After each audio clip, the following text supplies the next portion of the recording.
Whoa, there you go. You can see everybody here. I'm talking to the singles group right now, right? I think there's only one married, a couple married couples here. So it's either a really happy day for you because it was Valentine's Day weekend, or a not so happy day. So I just want to let you know that our pastors are here for you, and if you need prayer in that area, we will be glad to pray for you. Right? So but the married couples, we were here on Friday night, and then, so we know what the church looks like on Friday now at night. And we were here Friday night and Saturday at a seminar called Art of Marriage. That was a really interesting seminar. I enjoyed it to some extent. I wasn't sure what to do with these types of things, but I did enjoy it, and we talked a lot about that kind of stuff. So, if you come and get some prayer for us, you'll probably join us next time, probably next year, for an art of marriage kind of thing. So please, prayer does work. For some people, animal sacrifices are still necessary, and we're willing to do that for you. All right. So I'm going to go right into our passage today in Hebrews, and but I want to tell you about Star Wars first, because it's my second favorite subject to the Bible. My wife is second, sorry. But Star Wars is it's a phenomenon, I really think. And when I first came to the United States back in 1977, I remember watching a commercial for Star Wars. And these white, geeky, ghost-looking things were coming on. And I found out they were stormtroopers later on. And I thought, this is awesome. This is great. So I watched the original trilogy. I watched Return of the Jedi when I was in, like, 6th grade. So you guys weren't even born yet, and your parents probably weren't even dating. And then I waited a long time for Star Wars Episode 1 to come out. So there was this big anticipation for Episode 1 to come out. And there was so much anticipation, in fact, that a lot of people found out that a certain movie was playing the preview for Star Wars Episode 1, and they would pay full price to go watch the preview and then leave right after the preview was done, and they wouldn't even watch the movie. That's how crazy it was. And I wasn't one of those people. I would never pay full price just to see a preview. I watched another movie, and I snuck into that movie, and I saw the preview. And I saw Star Wars Episode 1 12 times in 14 days, taking 2 days off for the Sabbath, because I do believe in God. But I knew it well enough where I would take people every time, and I would recite the lines before they would say it, so they would move away from me, which was my plan in the first place. Okay. And what it is I think sometimes that we get so excited about the preview that we forget that there's a movie that's coming on afterwards. So it'd be kind of ridiculous to talk to people who are big Star Wars fans saying that, oh man, the preview was so awesome, and never ever watched the movie. And their whole memory of Star Wars is just based on a preview, right?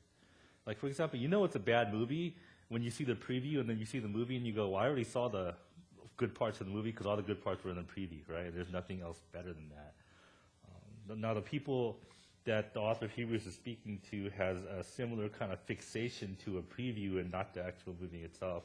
And they have fixations on things in Jewish culture like Sabbath days and Levitical priesthood and promised land and all that kind of stuff, and the rich history of the Israelites and the Jewish history. And they're kind of hanging on to that. They want to go back to that because the people that the author of Hebrews is speaking to, some people say they're in either two camps. Either they're Jewish Christians who are going back to Jewishness because of some of the persecution that they're facing and things like that. Or they're Gentile Christians who think, man, this Jewishness is kind of cool, so they want to go back to that, instead of embracing what is new in Christ, and the new covenant which is in Christ. And the author of Hebrews is saying, dude, you guys are just watching the previews and hanging on to the previews, but there's a movie that the preview really points to. And that's what he's going to try to do. And the thing that he's kind of going after right now is the Levitical priesthood, which is such a big deal in Jewish history. And he's already started to dismantle some of the things that they thought were really important, starting in chapter 4, talking about Sabbath days and finding rest and promised land and things like that, by saying, the Sabbath day is cool, you're supposed to take a day of rest and all that kind of stuff. And going to the promised land is good because you went from Egypt and into the promised land, and there's rest there too. But that type of rest is really temporary, and that rest is actually pointing to something in the future, which is eternal rest in God. Right? So those things that you think that are so important in Jewish culture are just things that point forward. Stop fixating on those things. And he's going to tell them once again that the Levitical priesthood is not something you want to fixate on, and he dismantles it by this guy named Melchizedek. Now, Melchizedek was mentioned in the previous chapters a few times, twice in chapter 5, in verses 6 and 10, and also in chapter 6, verse 20. But the key verse, I think, is found in chapter 5, and it's in the context of Melchizedek, where he writes, "Son though he was, he learned obedience from what he suffered, and once made perfect, He became the source of eternal salvation for all who obey him, right? That Jesus would come, being God, being perfect, to come and experience death so that he would understand what death feels like for the purpose of offering himself as a sacrifice, a perfect sacrifice on behalf of those who are imperfect, people like you and me. Right? And because of the perfect nature of who Jesus was and is, he was designated by God to be a high priest in the order of Melchizedek. And this started way back in chapter 2, in the beginning of the book of Hebrews, where he writes, for this reason, okay, the reason that Jesus came here to earth to die, he had to be made like them, fully human in every way, in order that he might become a merciful and faithful high priest in service to God, and that he might make atonement for the sins of the people. So what I'm going to do is kind of quickly and hopefully succinctly explain to you what's going on and how he's going to dismantle this whole thing about the Levitical priesthood, and talk about some applications that I really think that come out of this. So let's look at chapter 7, starting from verse 1. He writes, this Melchizedek, because at the end of chapter 6 he writes, he has become a high priest forever in the order of Melchizedek. This Melchizedek was king of Salem and priest of God Most High. He met Abraham returning from the defeat of the kings and blessed him, and Abraham gave him a tenth of everything. First, the name Melchizedek means king of righteousness, then also king of Salem means king of peace. Without father or mother, without genealogy, without beginning of days or end of life, resembling the Son of God, he remains a priest forever. And what he's saying is this: Melchizedek makes his first appearance, kind of like a comic book, right? But all the way back in the book of Genesis, right, in chapter 14. We don't know a lot about this guy, but he's saying there's this guy named Melchizedek, and the name Melchizedek comes from two Hebrew words, Melech and Zedek. Melech means king, Zedek means righteousness, so the king of righteousness, right? And there's something interesting about this guy, because they call him a priest. They don't talk about his ancestry or anything like that, right? But he is still a priest forever, he says, right? And he's a human being. And there's something very interesting about this other than that, because he was not only a priest and a high priest, he was also a king.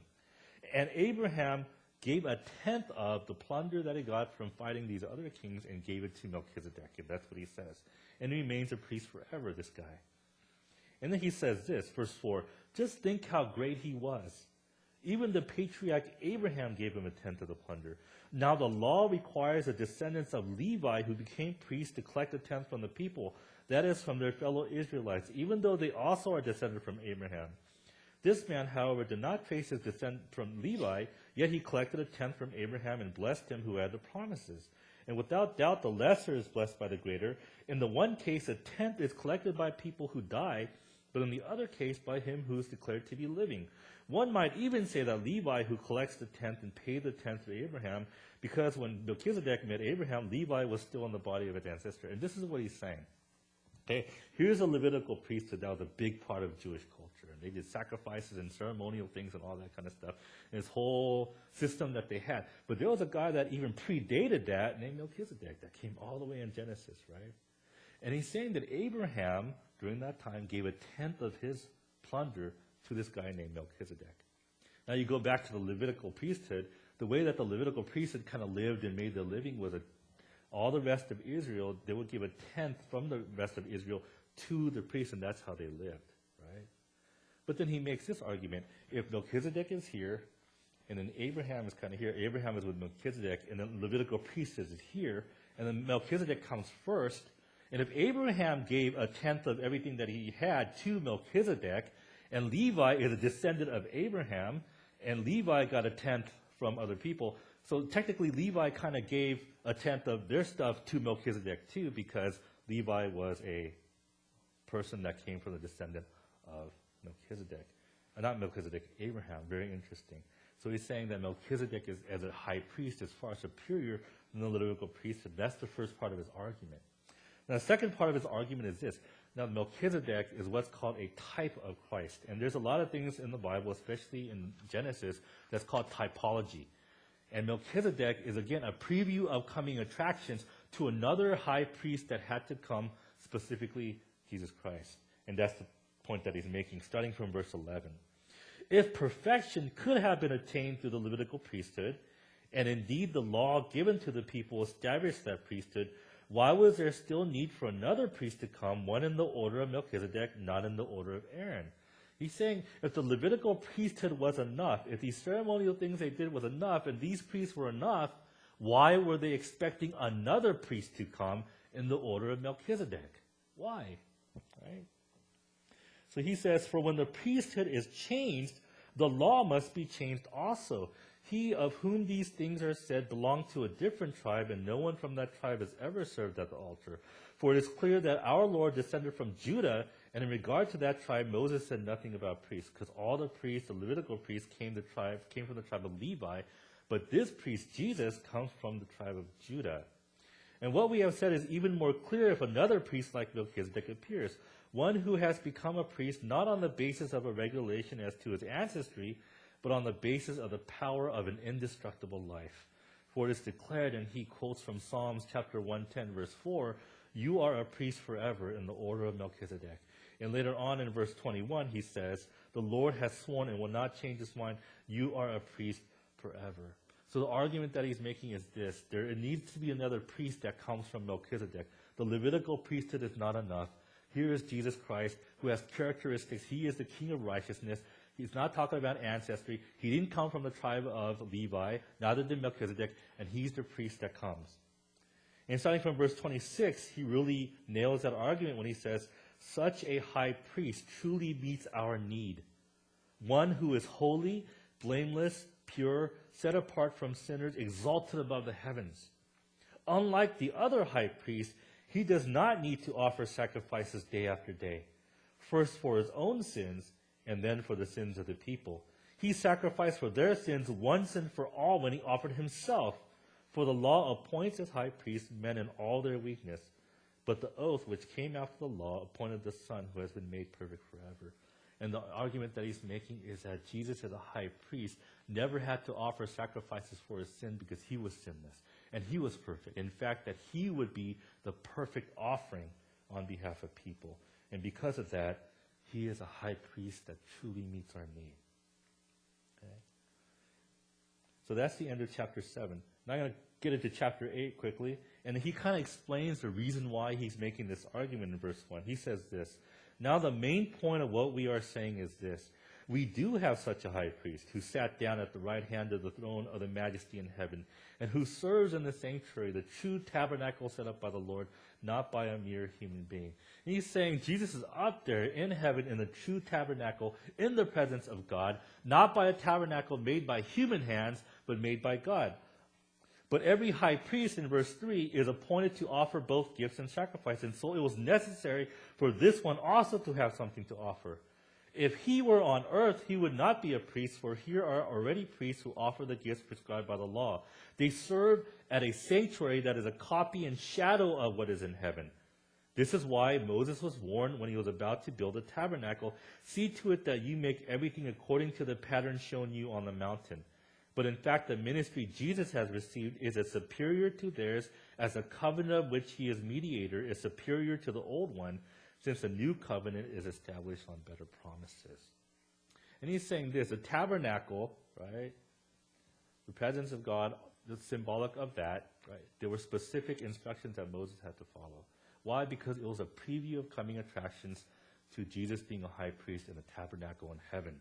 So therefore, when you make it here on earth, that points forward to that tabernacle, the heavenly tabernacle. Make sure it's done in the way that I tell you to do it, and that's what it is. So he's saying, don't get stuck on the patterns of the past. Don't get stuck on a signpost that points forward. Move from that to something that's going to happen in the future. And that's his argument. Right? When I look at Hebrews and what the author of Hebrews is doing, I see an incredibly pastoral heart in this man. The author of Hebrews, I think, is like a pastor, and a lot of people point out that he's very pastoral in the way that he deals with his people. Some people will argue that the book of Hebrews is not just a letter, it's really a sermon that's written. And as I read it, I really see the pastoral heart in this man. Because he understands that the Hebrews were afraid of death in chapter 2, and therefore he contextualizes Jesus in that. He says, you're afraid of death, but Jesus came and willingly experienced death to die for you and to experience death so that he can understand you. So don't be afraid of death anymore. Right?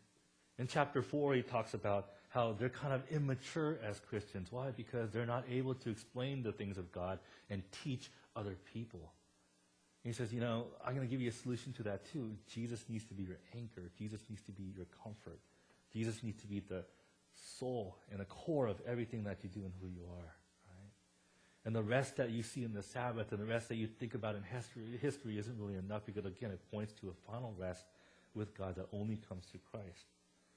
He'll talk about in chapter 10 the fact that because they were being persecuted, right, by others, that they stopped coming to meet together. And he says, don't stop coming to meet together, which is a habit of some. Right? But come together and encourage each other even more as you see the day drawing near. Encourage each other even more. Why? Because you have a high priest who is representing you to God. Meet together. And based on that, meet together. And what I like about what he's doing is he's not talking to these people on the basis of a bunch of wisdom that he has. He's not talking to these people based on life experiences that he has. When he talks to these people and he understands their backgrounds and he's keenly aware of the things that they're going through by contextualizing Jesus in the midst of all of that. Right? But how many times have you been confronted with shortcomings that you have or things that you're going through and people just confront you with a problem? You know how many times I've sat in with people and people just tell me what I'm doing wrong and they don't tell me anything other than that. I think that's like going to a hospital and pointing out the fact that people are sick. You have cancer, you have heart disease, you have brain damage, and you just kind of leave them alone and you leave them without hope. Right? Or you tell a person with cancer, get some exercise. Tell a person with heart disease, you may want to cut out the meat. And you talk to a person with brain damage and they can't understand you because they have brain damage anyway. And you have not given them a solution to anything, right? And how many times has a church been accused of being a place where they just keep telling you what you're doing wrong? I was talking to a guy at work, and he was talking about church, and he's like, why would I want to go to a place where they just keep telling me what I'm doing wrong? And I was thinking, what are we doing wrong that a person thinks that that's what the church does, right? And I was talking to one of my students. Her name is Brianna. She's a really interesting girl. And she was a latecomer to my class, and I have a class full of students who need extra support, students with disabilities. And she was placed in a quote-unquote regular class, in a general ed class with 30 other kids. And she was not happy about coming to my class where there's only like 10 kids that are, a lot like her. And she didn't like that. So the first day she came in, she just sat down. And she just stared at me. And I made a joke like, I know I'm good looking, but you gotta stop. I'm married. Stop. I'll try to get some type of response. She just, I was like, Brianna, are you mad dogging me? You trying to start something right now? So, stop. I was like, dude, I really gotta crack this rock open. I really gotta get to the heart of who this person is. So I started talking to her. I went back there and I started explaining some things and trying to catch her up with stuff that we were learning in class. And I noticed that she was actually very quick, about a lot of things. Not like some of the other students that I had in the class. I said, Brianna, you're really smart. And she looked at me like I was stupid. You must be stupid to think that's smart, right? And then she would kind of respond to some of the things that I was trying to teach her. And I was like, Brianna, I get this feeling you're a really good girl. And she looked at me again. She's like, little do you know, not a good girl. And she had that look, and I responded to that by saying, I didn't say you're perfect. Okay, I didn't say you're Mother Teresa. I just think that you're a good girl. So day after day, she'd come in, Brianna, good to see you today. Looked at me like, are you mad dogging me again? Still good to see you every single day.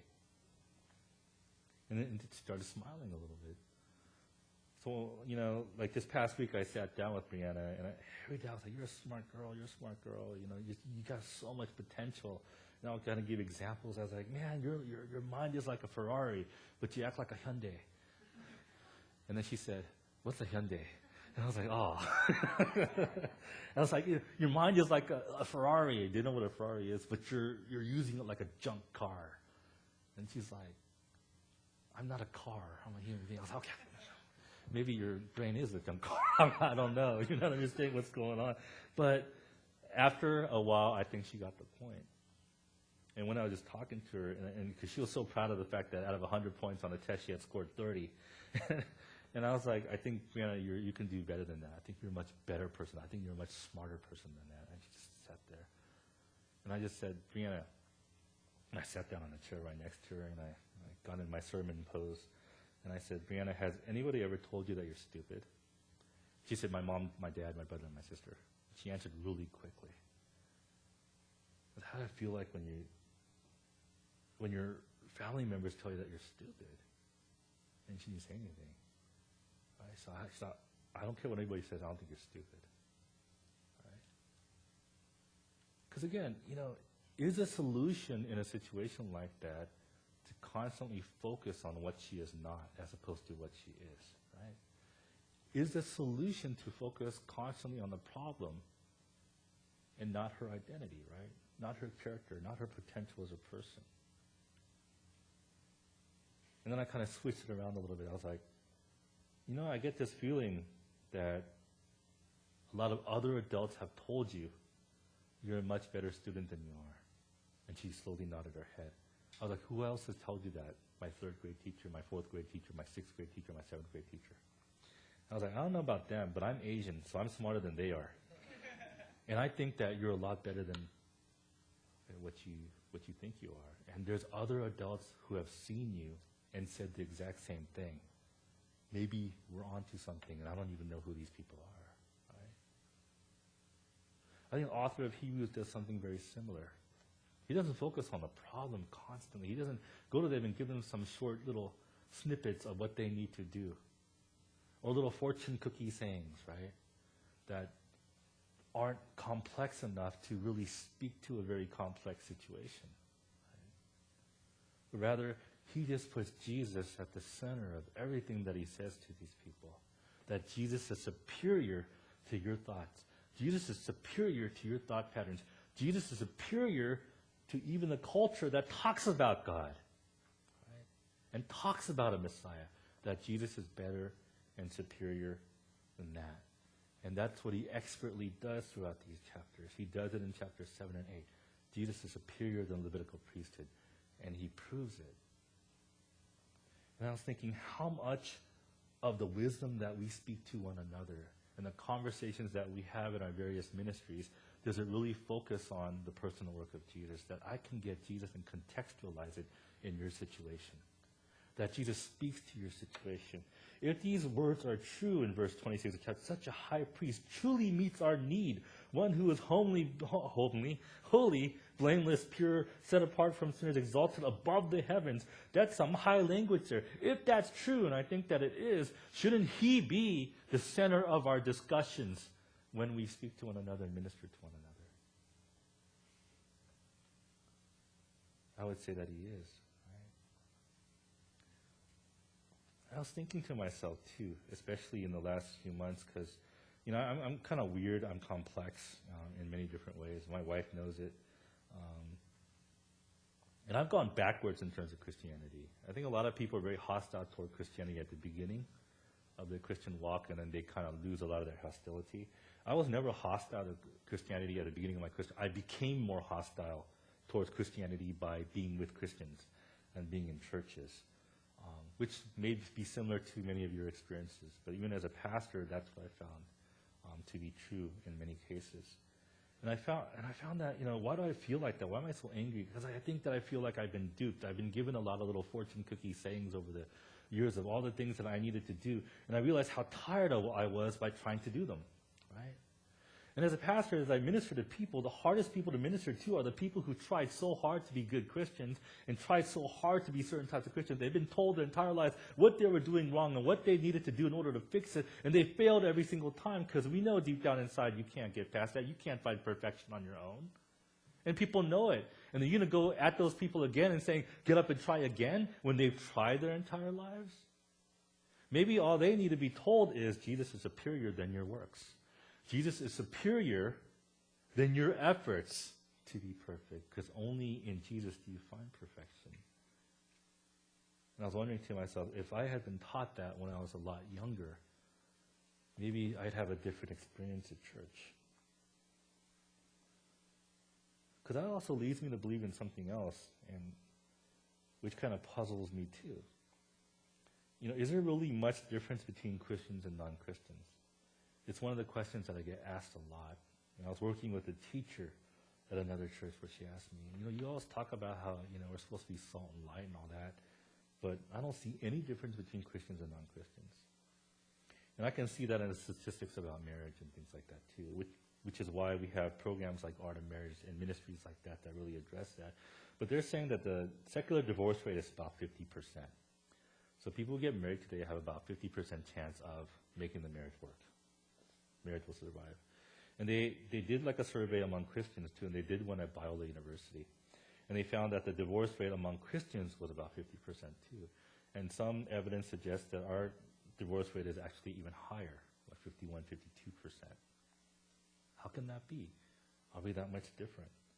I mean, there are kind people out in the world. There are giving people out in the world. What differentiates us from the people around us when they're kind and giving too? Many times we define churches and how well we're doing in churches and success in churches based on what we do, how much we give. But I don't know how many of us has given more money to anybody else than Bill Gates. He's given a heck of a lot more money than we ever have. People care about the environment. They ditch their cars and buy Priuses, right? For the environment, right? They're big on that. They put that extra plastic container in the toilet so it saves water in the toilet tank and all sorts of things like that. And being green and being kind to the environment. What makes us any different than the Christians around us or the non-Christians around us? I wondered that many times. Even at work too, it's hard because our school that I work at split up into 3 schools recently, and they asked me to be part of this one school because I was the only person left and they had to take me. So I was really thankful for that. I feel very fortunate that I'm the only person that you could ever take. But on the first year when we got our test scores back, our school outscored the other schools by at least 60 points. Why? Because we have teachers at our school that are incredibly amazing. These are people who love to teach, unlike myself. I'm always looking at something to do, like lottery tickets, that will get me out of the teaching profession as quickly as possible, right? But they love to teach. These are people who come in an hour or two early every morning to work with kids and not get paid extra money. They stay after school into the evening. These are people who have families, but they don't neglect their families, but they're there serving others. Maybe not for the sake of Christ, but they're serving others. I work with a woman who's the LAUSD Teacher of the Year. That woman, every Saturday, is taking kids to different field trips and things like that, right? And when I go to these staff meetings, they talk about what we can do to understand the diverse cultural backgrounds of our kids in order to teach them and create educational environments and communities where they will learn. And I was like, I don't necessarily have conversations like that at church. And I was like, how do I contextualize Jesus to people who are kind and loving and serving? Sometimes more than what I see in our churches. Is there much difference between them and I? And I've been bivocational for a long time. I work with pastors who lead me and people who are principals who are not necessarily Christians who lead me. I don't see much of a difference. And sometimes I lean more toward the secular side. They seem to sometimes be better leaders. And I received an email from the district saying that there's something going on with their special ed numbers and things like that. And some of the stuff, I didn't do, and some of the stuff that wasn't my fault. And she came to me, and immediately she didn't come at me like, what the hell are you doing? She said, Mr. Oak, what can I do to help you? What can we do to help this situation? You let us know, and I'll help you. I don't know. Maybe you should stop taking drugs, because I don't know why you would say something like that. I'm not used to that. Another time, this woman came to me and said, Mr. Oak, I think you need an iPad. I was like, that's pretty good. How'd you know that's what I was thinking? But in LAUSD, they promise all sorts of things and never ever deliver. That's one of the first things that we learned at our district. Yeah. We'll most definitely maybe possibly give you that. That's how our district works, right? So she tells me that. And later on, I'm walking, so how are you, Mr. Oak? I'm good. So, how's your child? I was like, child's good too. My child's doing well too. I was like, that's great. And she's giving me advice and stuff like that and how she's working with her children. She remembers things about my life. What's going on? We moved. How's the new house, Mr. Oak? I needed to get something for her to get our loan process. She's like, you call me anytime on this number. It's okay. It's your personal cell phone number. Don't even worry about it. We will help you out. And she does. And later on, guess what happened? My iPad got delivered to me. I was like, no. There is a God, even in our district. It's amazing. It's supportive. It's not vindictive. It's not legalistic. It's not any of those things. But sometimes at church, I'm sitting there, I'm called into the office, and I'm getting demeaned and yelled at. You didn't do these things. I was like, you said I could do whatever I wanted. You didn't tell me what the requirements were. I don't like talking about requirements. I don't like explaining things. You're a pastor. We explain things for a living. What are you talking about? He's like, you should have learned that in seminary already. I was like, seminary doesn't prepare me to work at your church. There's lots of other churches that I could work at. I was like, if you're going to judge me based on requirements, you got to tell me what those requirements are. Because in teaching, we sit down when we're being evaluated. This is what we expect from you. This is what we will do. And this is what you'll be evaluated on. Right? If you don't do these things, we're going to tell you you didn't do those things. You can correct it, and then we'll give you a final evaluation. Right? That's fair. Here, I don't know what the requirements are, but I'm judged on requirements that I don't even know about. But what I'm really being judged on is how this pastor would do things himself. And that's what I was told. If you do the things that I would do and it works out, you're okay. If you don't do the things that I wouldn't do and it doesn't work out, I'm going to go after you. I was like, there's too much of you in everything here. I would never have a conversation like that in my secular workplace, but I'm having a stupid conversation like that in a church workplace by a person that's very egotistical. I'm being judged on who you are. Something is wrong with this. So what's the difference? Non-Christian, Christian. There seems to be a difference more going this way sometimes. On top of that, my administrator, she's a lesbian. We ostracize people like that. We go into our churches and we go into lobbies and we sign petitions against gay marriage and things like that in a church. And I'll go on record saying that I don't think that homosexuality is God's will. But we ostracize people, and then we do things that are sometimes worse than that. I don't understand. We make excuses like, but that's just my personality. And then we ostracize people who are of the homosexual persuasion when they say, but I was just born that way. What's the difference? What difference are we really making when we say things like that at church? And I wonder, is there really a difference? But the answer to that question, of course there's a difference, but the difference doesn't reside within us. The difference resides within Christ. Christ is what makes us different. We have received salvation when we don't deserve it. We have been given grace by a God who loves us when we didn't deserve it. What makes me different than the people around us is not me.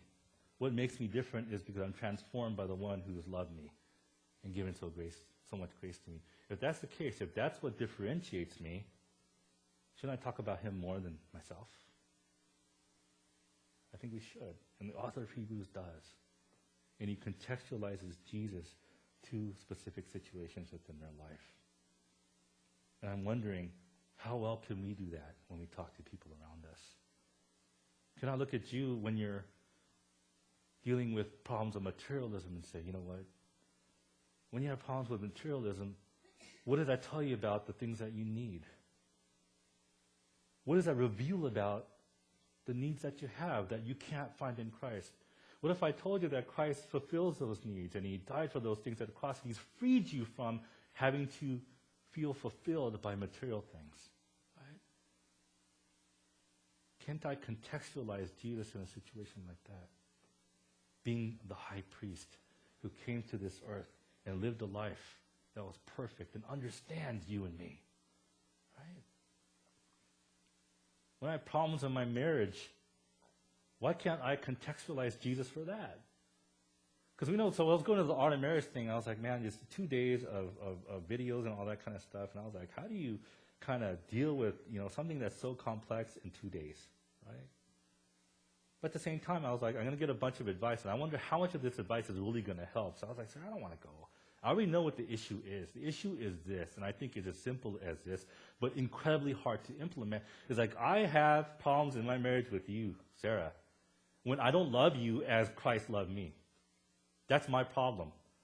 Because when I lose focus on that, and lose focus of Jesus as a central tenet and the core of my being, that's when I start to implement and to judge you based on my own laws and my own expectations, right?